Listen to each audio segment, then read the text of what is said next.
কি গো সোনার ময়না পাখি, আসতে এত দেরি হলো? তুমি তো বল বলে দিয়েই খালাস। আমাদের প্রেমের কথা কেউ জেনে গেল নাকি? কে আর বুঝবে? আমরা দুজন যদি ঠিক থাকি কেউ কিছু করতে পারবে আমাদের? সে 100 বার। গাই বাছুরের দুধ থাকলে বনে বাজারেও দুধ দেয়। বলো, সকালে যখন আমি কলে জল নিতে গিয়েছিলাম তখন আমাকে ইশারা করে বললে এখানে আসতে। বলো কি বলবে? অনেকদিন তো হয়ে গেল জান, গোয়াল ঘরে হুড়কোটা দেওয়া হয়নি, সেই কারণে তোমায় আসতে বলেছিলাম। এবার একটু হুড়কোটাটা দেবো বলে। যখন তখন হুড়কো দেওয়া যায় না, সবকিছুর একটা সময় আছে তো। তোমার কাছে আবার সময় লাগে?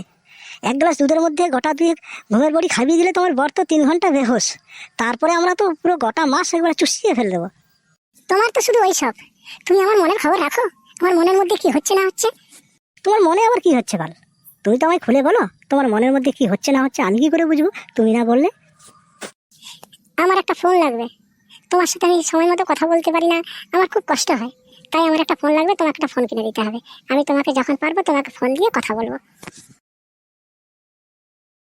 এই গান মারা গেছে, এবারে ফোন কি করে দিই আমি? আমার কাছে তো 1 টাকা পয়সাও নেই। একটা নতুন ফোন কিনতে গেলে তো 10-12 হাজার টাকা লাগবে। কি করে ফোনটা আমি এবারে দিই? তুমি কি ভাবছো আমাকে ফোন একটা দেবে তো? দেখো, তুমি যদি ফোন দিতে না পারো তাহলে দিও না, ঠিক আছে? না না, আমি ফোন দেবো।